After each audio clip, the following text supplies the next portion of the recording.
Olá, meu povo! Tudo bem, pessoas? E aí, gente? Tudo bem? A família vai bem? Graças a Deus, não é mesmo? Gente, é o seguinte, estamos nos preparando para os concursos que estão vindo aí, as provas, e você precisa estar muito bem preparado. Então, o objetivo da nossa aula hoje será corrigir a prova da Chacal do ano de 2018. Isso mesmo, gente. Nós vamos corrigir essa prova e o grande objetivo que nós temos aqui é que a gente possa revisar os conteúdos que a gente já está estudando. Então você pega os conteúdos que você está estudando aí e tenta aplicar aqui nas questões. Então por isso eu peço, faça a prova primeiro. Se você ainda não fez essa prova, pegue ela aí, tente resolver as questões, ou então, quando eu colocar na questão aqui, você dá uma pausa aí, tente responder e depois você siga a correção. O objetivo disso é que você não vá sendo levado pela minha correção, senão você vai achar muito fácil, como se você soubesse tudo, quando na verdade quem respondeu foi o tio Rei, né? Não é mesmo? Então, esse é o grande objetivo, mas também nós estamos pegando aqui o ritmo de prova, vendo como a prova é feita, há um padrão nessas provas, tá bom? Então é esse nosso objetivo, ok? Vamos lá então, galera, sem mais delongas, vamos corrigir a prova de 2018. Olha só, gente, eu deixei a numeração aqui, a numeração normal, como ela apareceu na prova, tá? Então, se você tiver curiosidade de consultar a prova original, você vai ver que são as mesmas questões, tais quais elas aparecem lá na prova, tá bom? Vamos lá, gente, começando aqui, temos uma questão já de Primeira República. O presidente Floriano Peixoto, Deodoro da Fonseca, Floriano Peixoto, Prudente Moraes, Campos Salles, enfim, seguem os presidentes da Primeira República. Mas no primeiro período, a gente divide a Primeira República assim: Primeira República ou República Velha, a gente divide ela em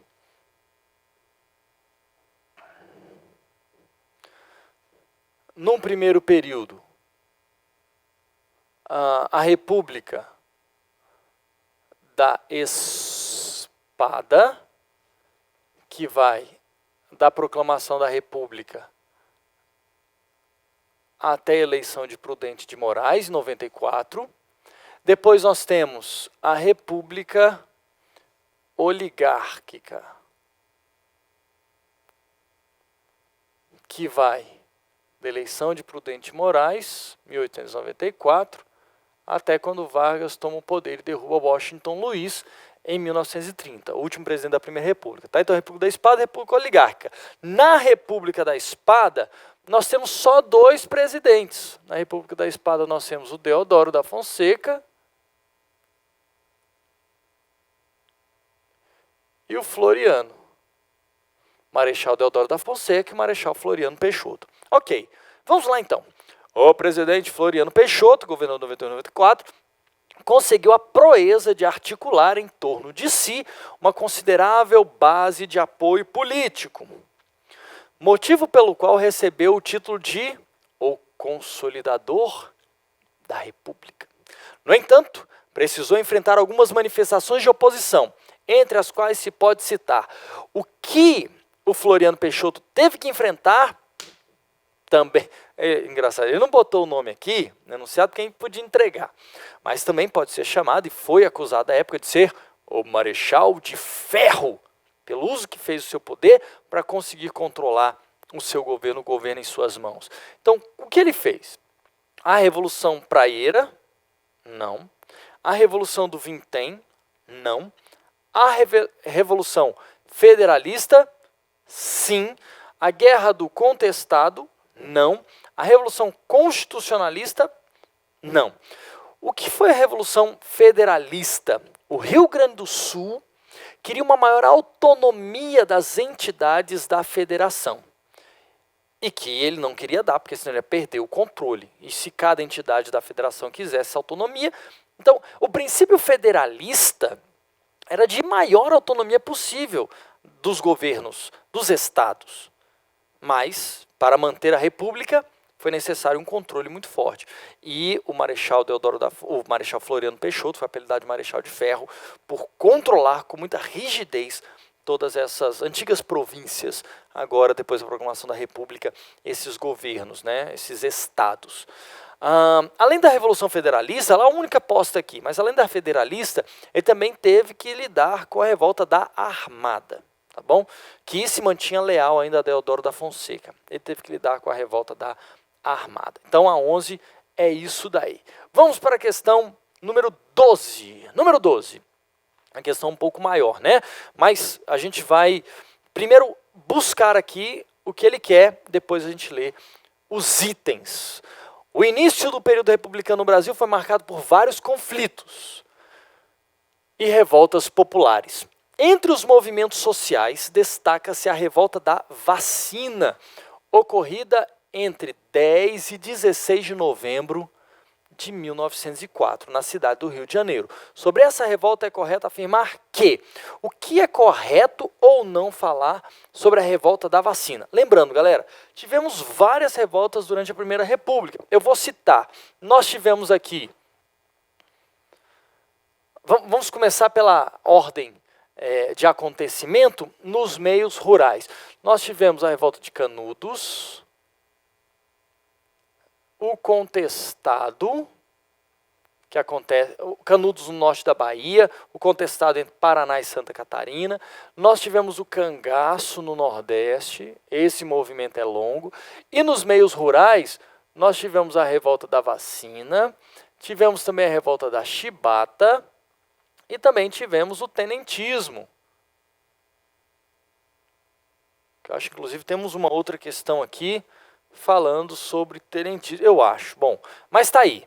Então, são as 6 principais revoltas da Primeira República. É claro, também poderíamos somar aqui a Revolução Federalista e a revolta da Armada, mas aí foi muito específico contra o Floriano Peixoto. Mas podíamos elencar ali também, porque isso aqui são um caráter mais social e mais geral. Então tá, a revolta da vacina se insere nesse grupo de revoltas contra políticas adotadas durante esse governo oligárquico, durante a Primeira República, né? Não só oligárquico, porque Canudos ainda estava lá no período da espada. Mas vamos lá. Letra A. Os protestos ocorreram durante o período da República Velha, em decorrência da adoção da política econômica denominada encilhamento. A crise do encilhamento acontece, de fato, na Primeira República, mas a revolta da vacina não tem nada a ver com a crise do encilhamento. A crise do encilhamento, ainda na República da Espada, contra o movimento que é denominado encilhamento devido à confusão pela emissão de papel moeda, muito crédito, empresas fantasmas, o dinheiro não volta aos cofres do Estado, a inflação vai às alturas, uma medida desenfreada do ministro da Fazenda, Rui Barbosa, tá bom? Então, não tem a ver com isso. Letra B. A eclosão do movimento foi a consequência de uma recessão econômica, originada pelo Fund Loan, que agravou o custo de vida da população. Errado.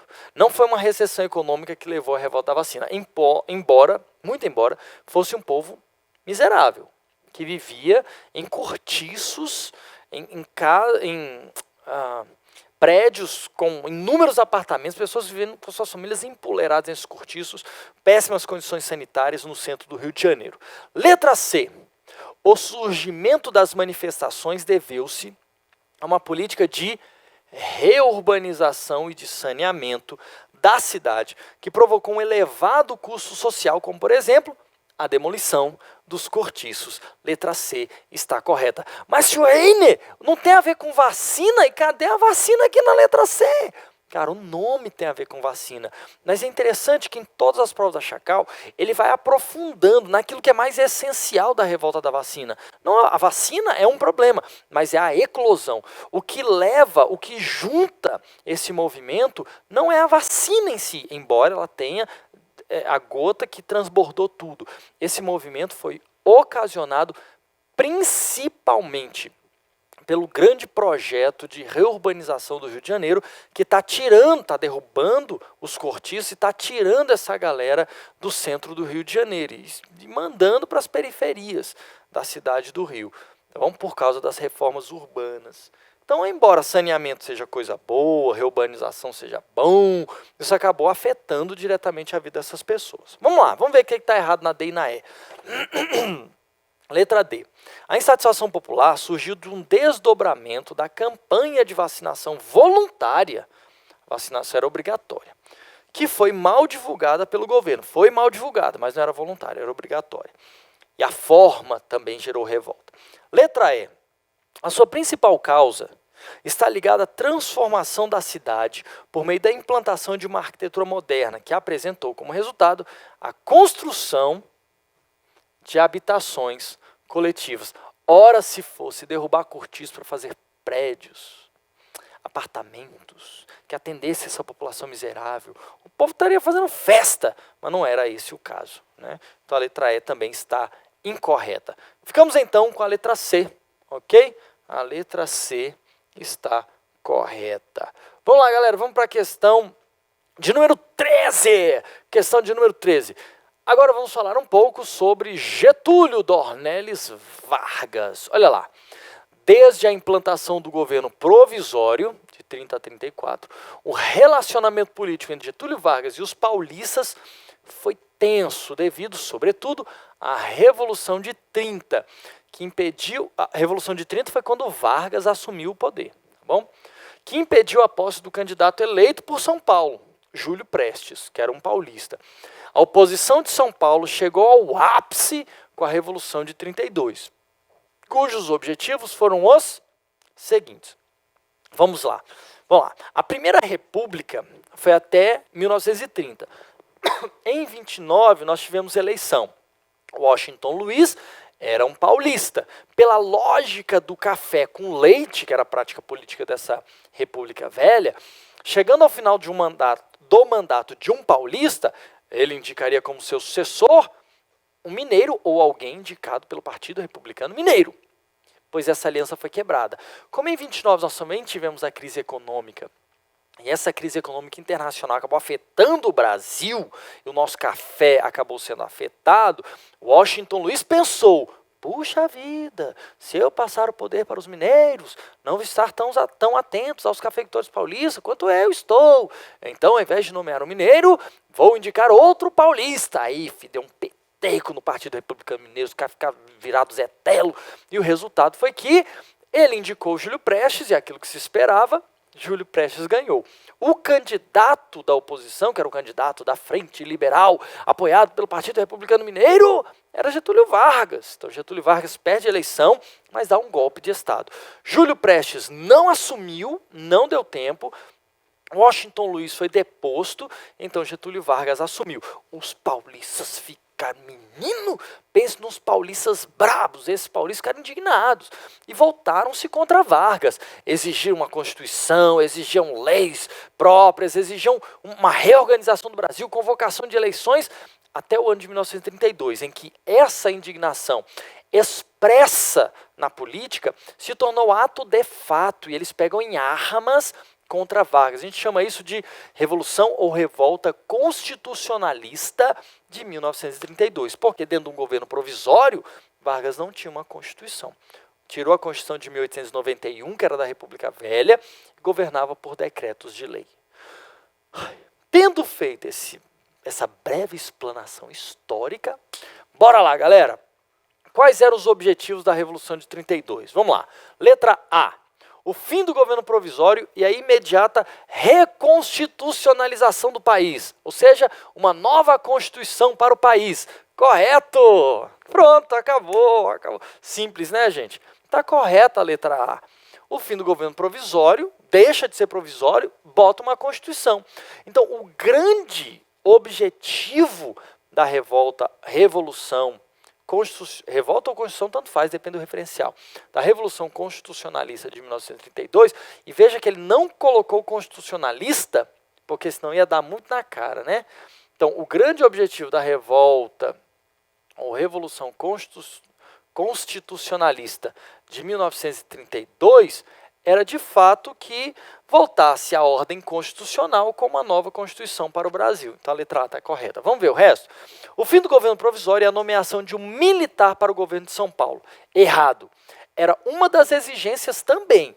um civil sendo nomeado como interventor em São Paulo. Isso porque Vargas havia nomeado o interventor da Paraíba para administrar São Paulo. Letra C, a permanência do governo provisório. Aí já está errado. E a legitimação da legenda do PRP, Partido Republicano Paulista. Errado. Letra D, a redemocratização do país, pode ser, e o cancelamento das dívidas do governo de São Paulo, contraídas durante a Primeira Guerra Mundial. Errado, não era uma das causas. Letra E, o fim do federalismo, não, eles querem a autonomia de São Paulo.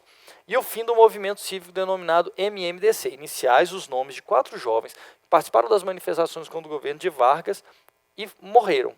E o final existiu isso, mas eles não queriam fim desse movimento. Pelo contrário, esse movimento foi um dos elementos que mais contribuíram para a Revolução de 32. Tá? Então a letra E também está incorreta. Letra A está corretíssima, embora seja a menor de todas as alternativas. Tá bom? Vamos para a questão de número 14, galera. Questão de número 14. Vamos lá. O movimento tenentista... Então vamos lá, olha só. Eu falei, né, que eu achava que tinha uma questão de tenentismo. Está aqui o tenentismo. A gente falou sobre ele rápido. Coloquei aqui pelo menos, né? Vamos ver o que diz o item lá. Ou a questão. Aqui. O movimento tenentista surgiu nos quartéis espalhados em todo o território nacional, a partir da década de 1920. No dia 5 de julho de 22, que é o marco do tenentismo, ocorreu a primeira revolta que teve uma forte influência dos tenentes, conhecida como os 18 do Forte de Copacabana. Com relação aos ideais desse movimento, é correto afirmar que defendiam. O que foi o movimento dos 18 do Forte? Tenentes deixam o Forte de Copacabana e vão marchar na Avenida Atlântica. O objetivo é chegar até o final, no Leme, já onde há um outro forte. Mas no meio do caminho eles são barrados por tropas leais ao governo. Então o trem foi tenso, cara, foi tenso, morte e tal. Então, com relação aos ideais, o tenentismo mostrava militares. Imagina, a Primeira República começou com militares, na República da Espada. E ela termina com militares insatisfeitos contra o governo oligárquico, mas tenentes. Tá? Bom, letra A. Olha lá, o movimento tenentista também, só para continuar aqui, ele não acaba aqui. Ele vai se transformar em marchas, colunas de tenentes pelo Brasil também, tá bom? Letra A. A consolidação da política dos governadores. Não, eles são contra essa prática, que era uma prática típica da Primeira República. O fortalecimento da política do café com leite. Não, eles têm que ser contra, porque essa era uma das práticas mais comuns da Primeira República. A maior autonomia política e econômica dos estados. E tinha isso na Primeira República? Não, porque tinha um controle muito rígido. Então, poderia ser, não sei, poderia ser. Não é, já digo logo, mas poderia ser, né? É uma possibilidade. Letra D. A ascensão de um regime liberal descentralizado no país. Não era nem de longe essa a intenção deles. E letra E. O fim da corrupção política eleitoral na República Velha. Esse é o grande motivo, a lisura na política nacional. Mas, Vene, onde que isso estava expresso? Principalmente, gente, no voto de Cabresto. Fundamentado, aliás, não é uma barrinha, senão você vai confundir, achando que é a mesma coisa, mas o voto de Cabresto ele é exercido com base no coronelismo. Tá? Então, a letra C, ela fala sobre a autonomia dos estados, mas o objetivo deles não basta dar autonomia nos estados, a gente mantém as práticas da Primeira República, todas as práticas políticas. Então, não pode ser a letra C, embora ela fosse normal e até legítima, não era uma prática da Primeira República, porque havia rígido controle, uma organização oligárquica da presidência, do governo, até a urna, então não tinha grande autonomia, então era uma questão lícita. Não, essa autonomia não era praticada na Primeira República, mas a letra E fala diretamente sobre o alvo que eles tinham, tá? Que era a maior lisura na prática política da Primeira República. Vamos lá, galera, mais um. Vamos lá. Aqui diz assim: as elites brasileiras Em meio à crise da abdicação do imperador, temeram perder seus privilégios se o Estado não mantivesse sob seu controle uma força de segurança coesa e obediente. Então, destaque aqui, força de segurança. Criou-se, portanto, a Guarda Nacional, cujo objetivo era manter a ordem social. Assinale a opção correta quanto ao período em que foi fundada a Guarda Nacional. Eita, ferro! Então, certamente, nós temos aqui, em meio à crise da abdicação. Então, certamente nós temos a abdicação e com ela a criação da Guarda Nacional. Eu vou botar aqui, tá, gente, para vocês saberem. Como é que foi o processo aqui no Brasil? Em 1822, Dom Pedro I proclamou a independência. Isso levou ao primeiro reinado. O primeiro reinado vai até 1831, quando Dom Pedro I abdicou do trono, dia 7 de abril de 1831. Isso deu início ao período regencial, porque o sucessor ao trono não tinha os 21 anos necessários para assumir, mas também nem terá, porque as crises do período regencial levarão em 1840 ao golpe da maioridade, e com 15 anos incompletos, Dom Pedro II assume o governo do Brasil, dando início ao segundo reinado, que vai até a proclamação da República em 1889. Portanto, a Guarda Nacional tem que ter sido criada no período regencial. As elites brasileiras, em meio à crise da abdicação do imperador, que aconteceu em 1831, temeram perder seus privilégios se o Estado não mantivesse sob seu controle uma força de segurança coesa e obediente. Então, precisavam criar a Guarda Nacional. Mostrou-se importante? Sim. Por quê? Porque dentro do período regencial, nós tivemos a maior instabilidade da história política brasileira. Revoltas como a cabanagem,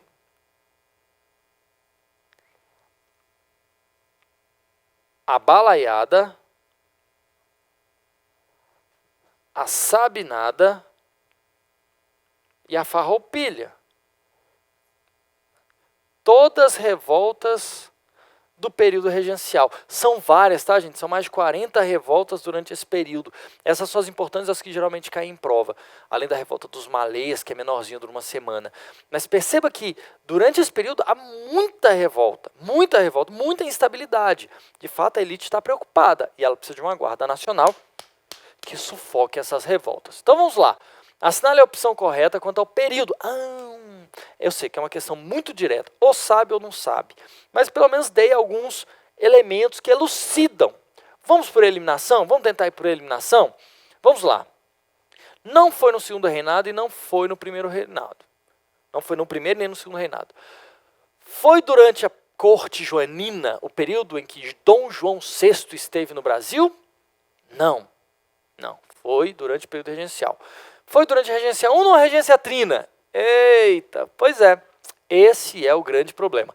Se a gente for por eliminação, a gente pelo menos eliminou 3, ficou 50%. Antes você tinha 20% de chance de acertar se você chutasse.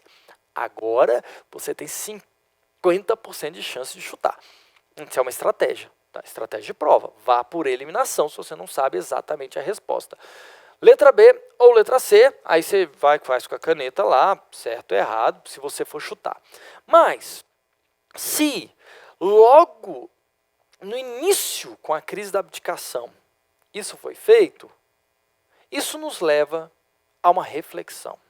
Se você estudou o período regencial, você sabe que as regências foram iniciadas assim. A regência... Deixa eu vou mudar de cor aqui. E também foi errado ali. Você sabe. Pela Constituição, eram 3 regentes. A regência trina provisória e permanente. E somente em 1834, demorou, hein? Somente em 34, quando nós tivemos o ato adicional, é que nós tivemos a transformação da regência una, da regência trina, em regência una, com o objetivo de centralizar o poder executivo e assim dar maior agilidade ao governo e também ajudar a sufocar revoltas. As elites brasileiras, está no enunciado, em meio à crise da abdicação do imperador, então logo em meio à crise da abdicação, logo tiveram que tomar essa atitude. Então, gente, por uma questão lógica, se eles tiveram que tomar uma atitude logo com a crise da abdicação, logo no início do período regencial, então tinha que ser com a regência trina. Letra C é a letra correta. Tem que ser logo no início do período regencial, porque é o momento em que a crise da abdicação ainda está muito latente, muito viva, tá bom? Gente, rapidamente, vamos fazer um intervalozinho para respirar. Tá bom? De volta.